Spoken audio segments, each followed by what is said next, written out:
Welcome back. Indigenous people across the country this week are calling for a response to violence in their communities. This past Monday was Missing and Murdered Indigenous Persons Awareness Day. Federal data show Indigenous women are more than twice as likely to be homicide victims than the national average, and that more than 4 in 5 Indigenous women say they have experienced violence in their lifetime. This weekend, the Oneida Nation will hold their annual Missing and Murdered Indigenous Women Walk. And we are joined by Jennifer Webster, a council member with the Oneida Nation. Jennifer, how long has the Oneida Nation been doing this walk, and have you seen increased attendance over the past few years? Right. About 5 years ago, we've been doing the walk, and the walk is to help raise awareness. The Oneida Business Committee had developed a proclamation, a resolution in honor of the silent women for MMIW. And so we've been doing this walk for about 5 years, and we have, I think last year there was close to 150 community members that came out for the walk to raise awareness.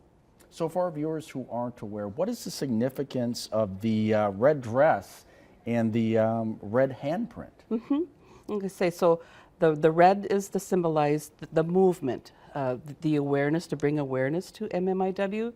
And the MMIW has kind of morphed into MMIR because it's not just women who are murdered, it's relatives, it's men and young boys as well. So we've changed that to the kind of a MMIW to encompass everybody. So then the red hand is also a symbolism for that, and the red hand over the mouth. You'll see, people at the walk with painted hands over the mouth, and that's also to bring awareness.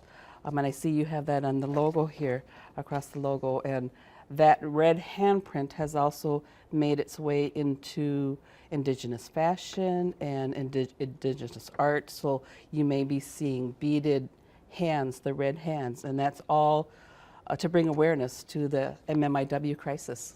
So let me ask you this too, even with this walk coming up this weekend, are there other events, other programs that the United Nations is involved in to bring around awareness of missing and murdered Indigenous women? So what we're doing is we've created this walk, and it kind of started out as a grassroots from community members to bring awareness. And then what we'll do is we'll start at the Recreation Center on Artley Street in Oneida, down the hill, and then we'll walk up the hill, and the woods are kind of lined with red dresses along the way. There's a huge sign out there as well. We'll walk up to the Turtle School. We'll end up behind the Turtle School. So down at the beginning of the walk, we're going to have registration at 10 o'clock. We'll have an opening by Nick Mataxon, who's going to do the opening in the Oneida language, and then we'll be handing out T-shirts. We'll start the walk at 11 up the hill, end up behind the Turtle School, and there we'll have an area for presentations. There'll be some raffle items and speakers, and it's all to help with healing, for community healing for the event.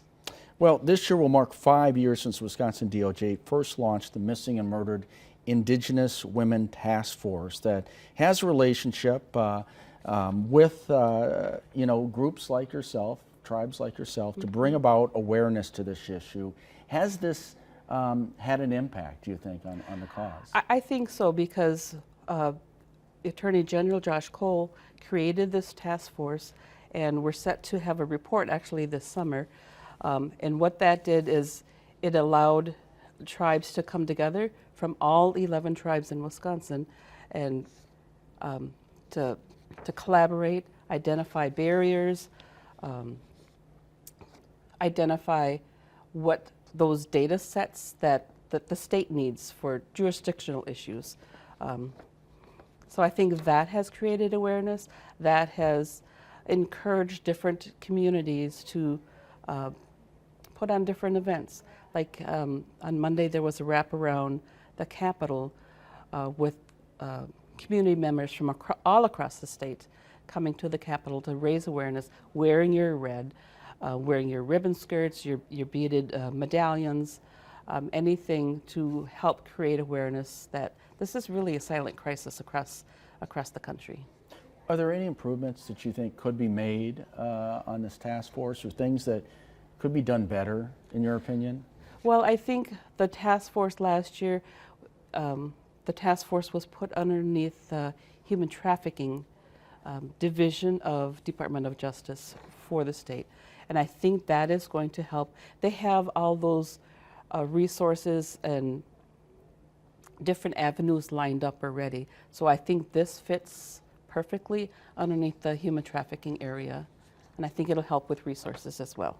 Jennifer Webster with the Oneida Nation, I just want to thank you for joining us today. Thank you.